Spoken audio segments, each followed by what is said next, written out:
Donc un PPP, un partenariat entre le secteur public et le secteur privé pour offrir un service public avec un transfert total ou partiel des risques de ce service public au secteur privé. Donc, dans un bon PPP résulte d'une convergence entre les objectifs du gouvernement et ceux du secteur privé. Donc, je ne vais pas tous les énumérer ici, mais vous voyez, les objectifs du gouvernement peuvent être la diminution du rôle de l'État, faire financer les infrastructures par le privé, par manque de moyens budgétaires, une amélioration du service, une plus grande efficacité et technicité dans les services rendus. Le privé, lui, peut rechercher le rendement. Il va le rechercher de la part du gouvernement, les garanties publiques et réglementaires, et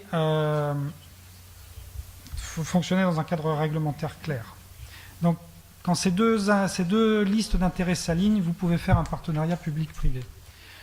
C'est intéressant de voir le contraste de paiement entre un marché traditionnel et une structure, un projet en PPP. La grande différence, vous voyez sur le graphe de gauche, dans le cas d'un financement public et d'un projet public, c'est l'État, le gouvernement, qui assume le risque de financement, donc de budget, et en particulier de dépassement budgétaire. Et c'est lui aussi qui prend à sa charge les risques des coûts d'exploitation et éventuellement de dépassement de coûts d'exploitation. Alors que dans une structuration PPP, en tout cas, où le financement est assuré par le privé, eh bien, il n'y a aucun risque budgétaire pour l'État. Donc s'il y a des dépassements de coûts, c'est le privé qui devra compléter les besoins en financement. Donc ça, c'est un gros avantage pour l'État de ne pas courir le risque financier sur le projet. Et d'ailleurs, c'est intéressant de voir qu'en termes de dépassement de coûts, si on prend le Royaume-Uni et l'Australie, les marchés traditionnels, vous voyez par exemple un dépassement de coûts, dans 73% des cas, il y a un dépassement de coûts au Royaume-Uni quand il s'agit d'un projet traditionnel public, par rapport à 22% de dépassement de coûts quand il s'agit d'un projet en PPP.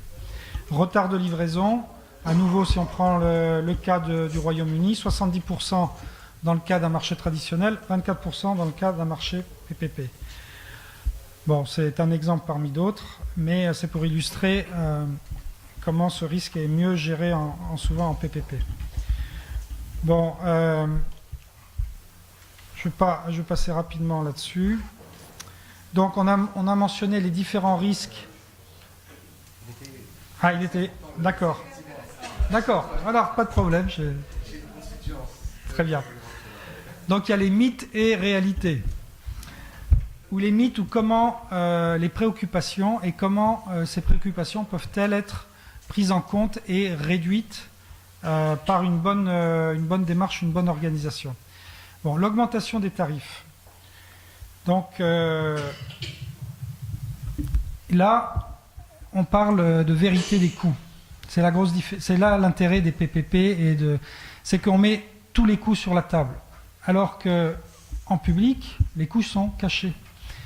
C'est ce que nous a dit d'ailleurs le représentant du ministère des Finances. Hein, donc tout à l'heure, on parlait de pourcentage d'échecs, 6% d'échecs des PPP. Mais est-ce qu'on mesure les pourcentages d'échecs dans les marchés publics, en matière de dépassement de coûts, en matière de qualité de service et en matière de déficit structurel des entreprises publiques qui fournissent ces services? Donc là, ça sera intéressant de comparer, tandis que dans un PPP, on met tout sur la table. Quand il s'agit d'un service public, après tout, le gouvernement peut décider et on peut inclure dans les contrats, le prix final au consommateur sera le même. Mais c'est le gouvernement, l'État qui devra assurer de façon transparente et au su de tous la différence de coût entre le coût de production de ce service et le coût au client ou à l'usager final. Autrement, qu'est-ce qui se passe? Vous avez des entreprises publiques structurellement déficitaires qui sont donc subventionnées par l'État. Ça va dans le budget de l'État, ça se retrouve en déficit et donc en dette. Donc il y a un coût.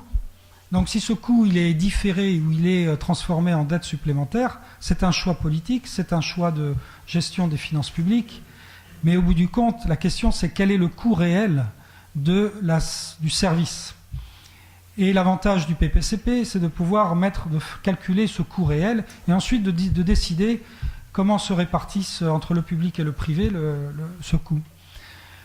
Je veux dire, quand vous allez dans un hôpital public en Tunisie, le service ne vous est pas facturé au coût réel, ne rentre pas en compte dans le coût l'amortissement du bâtiment, la retraite des médecins, la retraite des personnels hospitaliers, tout ça n'est pas calculé. Par contre, un jour, l'État doit bien payer tous ces coûts. Et on peut très bien faire et d'ailleurs, la plupart des cliniques privées en Tunisie, et pourquoi pas hôpitaux, fonctionne sur un schéma où le coût du service au bénéficiaire final est le même que s'il va dans une clinique privée ou dans un hôpital privé. Les cliniques, certaines sont conventionnées et donc elles facturent aux patients le tarif public conventionné. Donc en termes de qu'est-ce que ça coûte à l'État? Rien de plus. Ça coûte, une visite chez le médecin, ça coûte 20 dinars. C'est ce que ça va coûter à l'État ou à la sécurité sociale ou à la Caisse nationale d'assurance maladie. Par contre, l'État n'aura pas à payer les bâtiments, les machines et les médecins. Donc, on peut... Ensuite, dans le coût, parlons de la qualité du service. La qualité du service. Vous êtes à l'aéroport de Tunis-Carthage, vous attendez vos bagages 45 minutes. Vous êtes à l'aéroport d'Enfida, vous l'attendez 10 minutes. Bon, comme usager, vous n'allez pas payer plus cher à Enfida ou à Carthage. Mais dans un cas, vous allez attendre 45 minutes, dans l'autre cas, 10 minutes. Donc, quand on parle d'échec, quand on parle il faut tout mesurer. Nous, quand nous conseillons les gouvernements sur des transactions PPP, nous faisons une étude comparative, on dit voilà ce que ça va coûter et qu'est-ce que ça coûterait si on le faisait public-public. Et on calcule la différence, all-in cost, tout pris en compte. On appelle ça le value for money, et on présente ça au gouvernement. On dit, et en général, la démarche PPP apporte un coût inférieur quand on prend tout en compte. Bon, c'était juste un exemple. La question de... On dilapide les joyaux de la République, on transfère à des étrangers des aspects, je dirais, souverains et régaliens du pays. Au bout du compte, qu'est-ce qui demeure vraiment, qu'est-ce qui doit rester vraiment absolument dans le giron de l'État?